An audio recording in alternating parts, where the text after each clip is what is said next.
a elite cultural de Ribeirão Preto.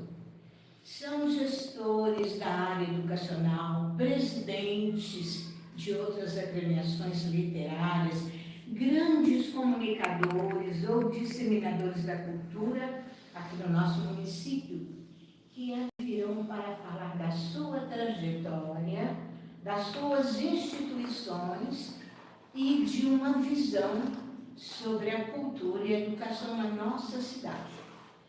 Hoje, a gente começa por examinar a dobradinha educação e cultura na pessoa da professora Heloísa Martins Alves, da ativista cultural e contadora de histórias Helena Agostinho e da memorialista Silvia Junqueira.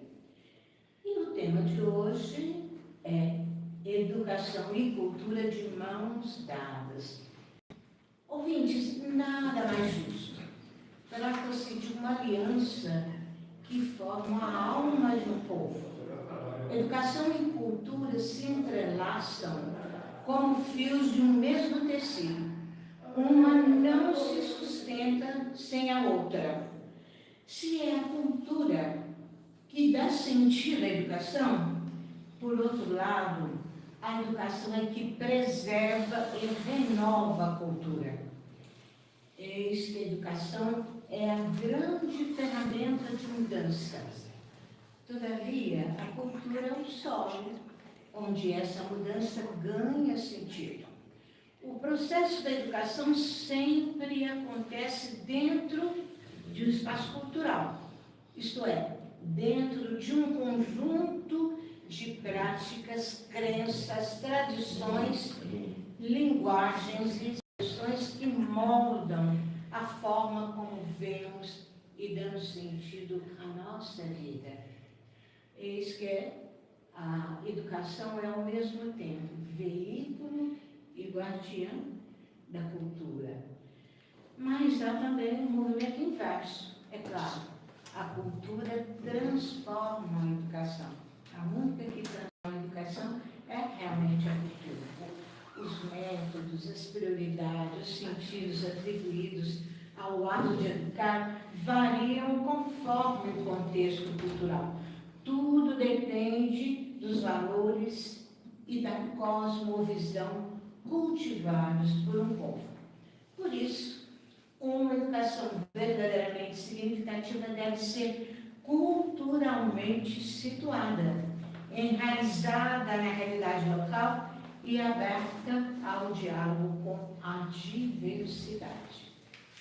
Em tempos de globalização, é urgente defender uma educação que não apenas transmita conteúdos universais, mas que também valorize as raízes culturais da nossa cidade, da nossa região. O fato é que estamos ansiosos por ouvirmos as convidadas de hoje. Meus caros, minhas caras, né? No caso, sejam muito bem-vindas a esta manobra cultural e à Rádio Nova Ribeirão. Quem dará o pontapé inicial é exatamente a nossa querida Heloísa Martins Alves. Então, vamos conhecer aqui um pouquinho da Heloísa. Boa tarde a todos. É uma alegria estar novamente aqui nessa rádio, no programa da Incubadora Cultural. Vou falar um pouquinho da minha trajetória e vou falar um pouquinho também da Incubadora Cultural. Só um minutinho, Elo. Deixa eu só contar quem você é. A Elo é tão importante. A Elo é professora de língua portuguesa, uma professora estimadíssima de língua portuguesa e também uma escritora de muito peso e conteúdo. A Elo ocupa a cadeira 34 da Academia de Letras e Artes de Ribeirão Preto, a famosa ALAR, e a cadeira 35 da Academia Ribeirão-Pretana de Educação. Então, Elo une cultura artística à educação, até como acadêmica. Atualmente, Atualmente, Heloísa é vice-presidente da Casa do Poeta e do Escritor de Ribeirão Preto. Ela é membro da União de Escritores Independentes, também de Ribeirão Preto, e é coordenadora do projeto desta incubadora cultural junto às escolas de educação básica no município.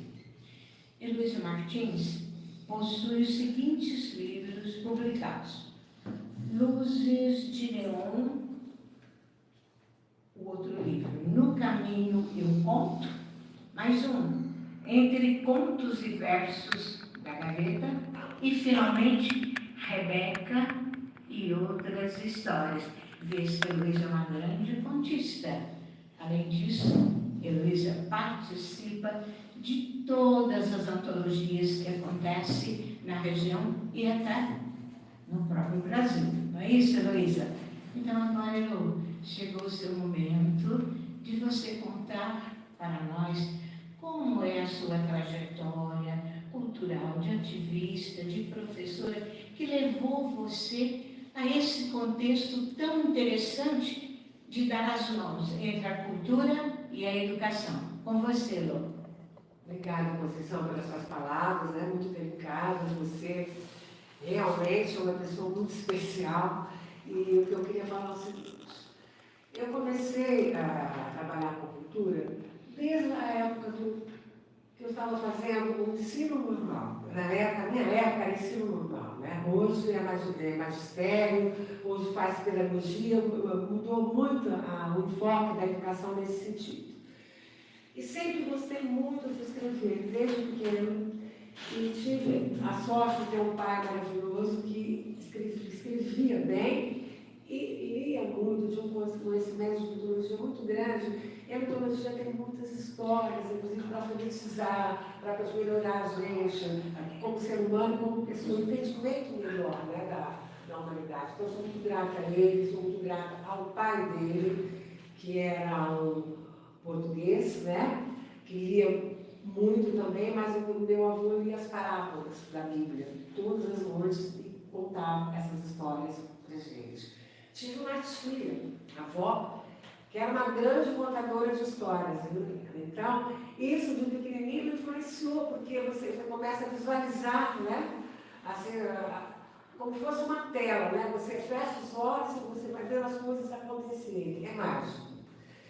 Aí fui fazer, continuando, eu terminei a escola normal, fui dar aula, fui fazer o cursinho, quando tive a oportunidade de ser aluna do professor José Ernesto, o doutor Camilo levou, através da incubadora cultural, do Dr. Malota, uma grande palestra, né? Foi meu professor na época, e eu estava em dúvida. É uma amizade antiga, então? Doutor Camilo, nós estamos há 12 anos juntos nesse projeto, eu, ele e ele. E o que aconteceu? Eu estava com uma dúvida, se eu ia fazer medicina ou se ia fazer a escola normal. Mas eu era muito nova, com 17 anos, eu formei na escola normal, meu pai falou que não ia deixar nunca eu sair de Ribeirão para poder fazer uma escola fora, caso eu entrasse na faculdade aqui em Ribeirão Preto. Mas foi a coisa mais acertada, porque eu ainda sou da turma da Barão de Mauá, tive professores excelentes, tive a sorte, né, de pegar uma, acho que a melhor época da Mauá, acho que foi a minha. E aí você vai se enturmando, vai aprendendo mais, vai se interessando mais. Aí prestei o concurso público, me efetivei como professora na rede estadual e fui para São Paulo. Minha cadeira era diferente, não era, na minha época, não era que você por regional, era onde eu tivesse lugar, o lugar que eu tinha era na capital. Fiquei lá durante 15 anos, mais ou menos, na capital, assumi minha cadeira e fui para a Secretaria da Cultura comissionada. A convite, fiquei acho que uns 10, 12 anos na Secretaria da Cultura. Fiz o cerimonial de secretário há muito tempo, fui diretora do Movimento Coral do Estado de São Paulo, né, também para poder ajudar a Secretaria da Cultura. Tive oportunidades incríveis, conheci grandes artistas, grandes pessoas, então é ótimo representar. Eu passei por 2, 3 secretários, foi muito bom. Aí depois as políticas mudam, né? Aí eu fui para a Secretaria de Esporte e Turismo, que era lá no ginásio do Ibirapuera. O que eu fazia lá? Eu tomava conta dos atletas, que são os melhores do ranking nacional. Vários atletas olímpicos passaram pelas minhas mãos, eu falo isso com muito orgulho, porque a gente acompanhava eles, o acompanhamento escolar. Eles moravam lá dentro, do pessoal do interior, né?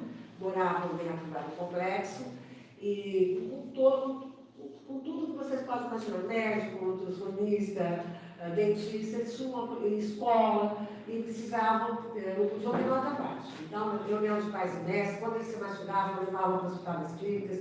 Eu nunca tinha ouvido falar que o judoca quebra a orelha. Vocês já tinham ouvido falar isso? Eu não sabia, eu aprendi tudo isso lá. E aí fui indo e continuando escrevendo, né? Aí meu pai faleceu, eu tive que voltar para Ribeirão Preto para ficar com a minha mãe, né? Minha mãe foi para São Paulo na época, não se habituou. Voltei e estou aqui até hoje, tive a sorte de encontrar, né, as entidades culturais que me acolheram muito bem, né? A UEI, a presidente era a Leda, que hoje não está mais entre nós, já falecida, depois a Helena que está no lugar dela, né? E a Maria Stefano também me acolheu muito bem. Aí eu fui conhecendo a Helena Ratier, e você vai indo, né, para as escolas, e vai fazendo um círculo muito grande de amizade. Aí tive a felicidade de conhecer o Dr. Camilo Lotonel Mota. Eu já tinha me aposentado, porque eu voltei como professora para cá. Fiquei um tempo ainda na Secretaria de Esporte e Turismo aqui em Ribeirão Preto, fiquei um ano. Aí eu conheci o Dr. Camilo, o Antônio Mota estava fazendo 100 anos do Antônio Mota. Eu conheci o Dr. Camilo. Aí passou um tempo, ele me procurou e falou assim: olha, eu tenho um projeto chamado Arca Cultural, não é Incubadora Cultural. E eu gostaria muito que trouxesse, né, aqui para a escola, o que você acha? Vamos conversar, Dr. Camilo. Aí, a partir daquele momento, eu me encantei com o Dr. Camilo, que era uma pessoa adorável, e fui indo, de repente abracei, né, o projeto dentro do Daniel. A Silvia é uma pessoa que também nos ajuda muito, né, porque ela tem um trabalho incrível, e ela participa da incubadora, contando, né, a história da memória, que o livro é para sempre, né? E o sonho do Dr. Camilo que esse projeto fosse só para o Antônio Mota. Ele fez exclusivamente para o Antônio. Eu falei: não podemos ficar só aqui. Está tão bom, a meninada toda, sabe? Ficou feliz e todo mundo querendo participar. Aí eu falei: vamos chamar mais uma escola. Uma, duas escolas. Hoje estamos com 26 escolas. Aí a USP já trabalhava com o Ribeirão Cultural, junto com o Dr. Camilo e com a doutora Elaine, né? Aí há 12 anos também trabalho com a Elaine, eu, Elaine, o Dr. Camilo. Cláudia Cantarella como professora, né, do projeto. Agora esse ano está a Selma Serrano. E é isso que eu tenho para contar, gente. Pois é, Heloísa, ouça só isso aqui. De uma pessoa que foi seu aluno. Então ele disse assim: saudação. Ouvir a professora Conceição é sempre uma oportunidade de engrandecimento cognitivo. Obrigada, Renata. Heloísa, que tive a honra de ter como professora de português, se não me falha a memória, no Fábio Barreto ou no Guimarães Júnior. É uma querida. Parabéns, isso é para você. Parabéns pelo conteúdo compartilhado. Sigo na sintonia. Muito obrigada. Um abraço do Renato, seu aluno, para você, Luísa. Nossos ouvintes já se manifestando. Muito obrigada. Muito obrigada, Ela. Ok? Agora, vamos aqui a nossa ativista, contadora de histórias. Né? Então, vamos aqui agora a nossa Helena Agostinho. Helena é ativista cultural, educadora, escritora, contadora e ouvidora de histórias. Quem conta também ouve, né, Helena? Titular da cadeira 6262 da Academia de Letras e Artes de Ribeirão Preto, ALAP. Ocupa também a cadeira 32 da Academia Nacional de Letras do Portal do Poeta Brasileiro, onde atua também como contadora de histórias.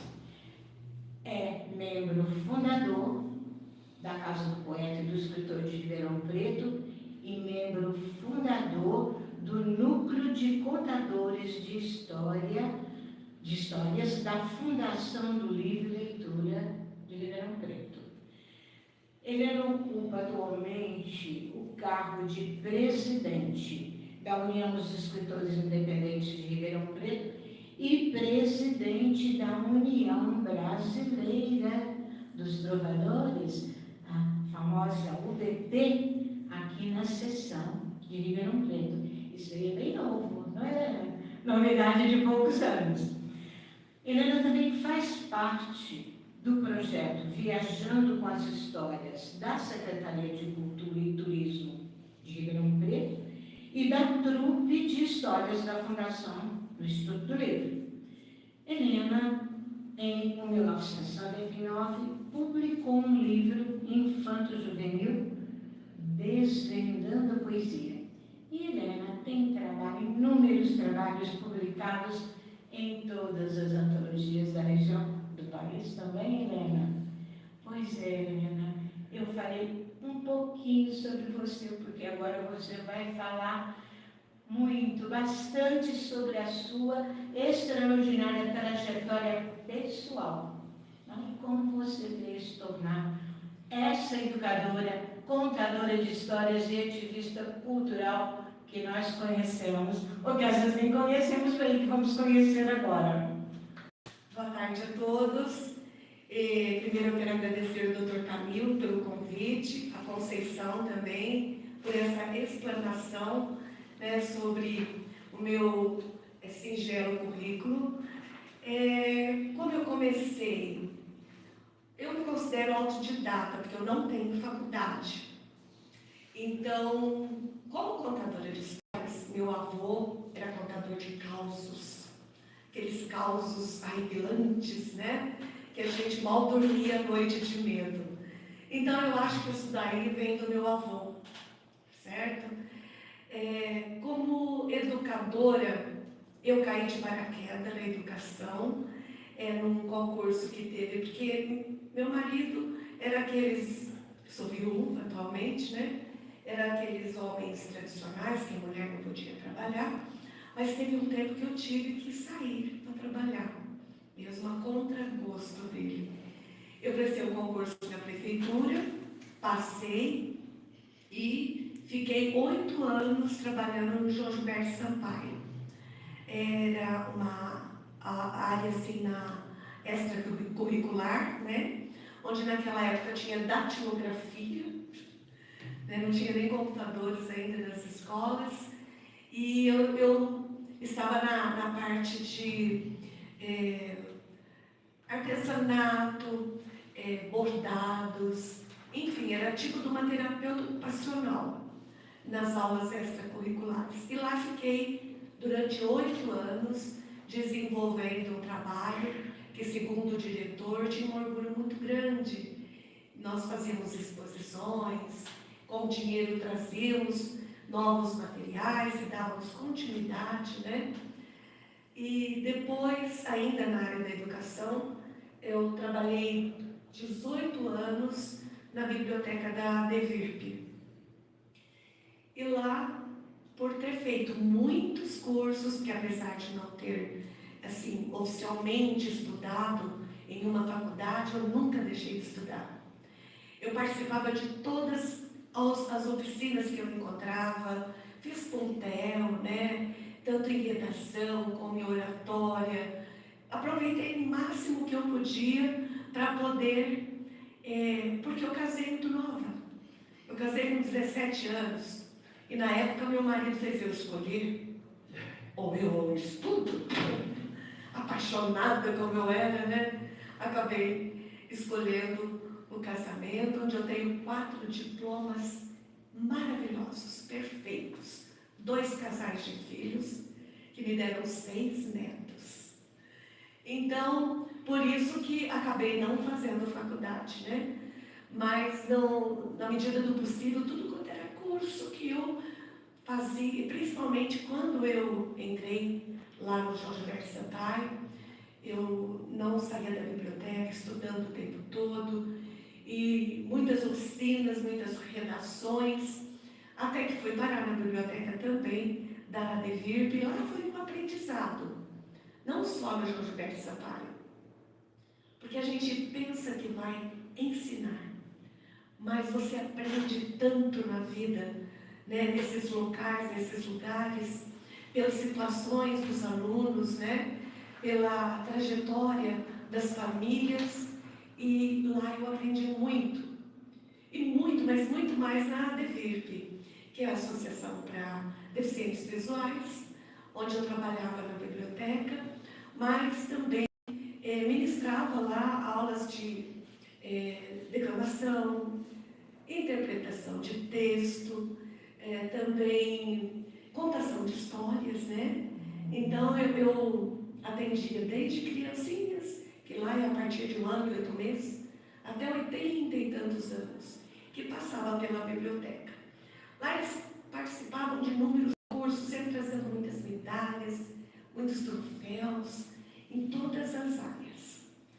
E assim, cheguei até aqui, né? Hoje estou como presidente, como a Conceição mesmo disse, da UEI e da UBT, para poder dar continuidade a essa trajetória, que se Deus quiser ainda vai muito longe. Helena, que história belíssima, né? Admirável, uma pessoa, uma autodidata. Pois é, e Helena vai continuar. Helena continua conosco. Nós iremos nos despedir da Heloísa com o coração doendo, Elô. Pois é, Heloísa tem um outro compromisso de saúde, não vai estar conosco, né, já no segundo bloco, mas continuaremos aqui com a Helena e vamos começar aqui com a nossa querida Silvia. Silvia Junqueira, que sobrenome ilustre, Ribeirão Pretana, da gema do ovo. Ela estudou, é claro, no Otoniel Mota, não é, Silvia? E depois começou a cursar ciências biomédicas, mas ela ainda não terminou, pelo mesmo motivo seu. Ela casou-se e mudou-se para o Rio de Janeiro. E lá no Rio de Janeiro ela decidiu-se pela arte da cerâmica, né, Silvia? E obteve sucesso, né? Você teve o seu ateliê, muitos alunos ali frequentando o ateliê, mas o mundo dá voltas. Pressionada pela doença do pai, que inclusive teve de amputar uma perna, além de outros motivos pessoais também, Silvia retornou a Ribeirão Preto. E será que foi por obra do acaso? Eu digo que não por obra do acaso. Em 2013, durante uma solenidade de confraternização de ex-alunos, ela encontrou antigos amigos e tomou conhecimento, quem diria, da existência do Centro de Documentação e Memória do Otoniel Mota. E não deu outra. Silvia foi conhecer o centro e lá está até hoje, não é? Nos seus bem-vividos 68 anos, batalhando firme como voluntária no resgate e conservação do patrimônio histórico do Otoniel Mota. Mas essa história, ela mesma vai contar, né? Eu só dei uma palhinha. Então, Silvia, por favor, conte para nós a sua trajetória. Obrigada, Conceição. Bom, obrigada a todos pelo convite. E é isso mesmo, eu comecei a frequentar o Otoniel Mota em 68, fui embora, mas sempre foi uma coisa que me trouxe muita saudade, que foram os melhores tempos da minha vida como adolescente.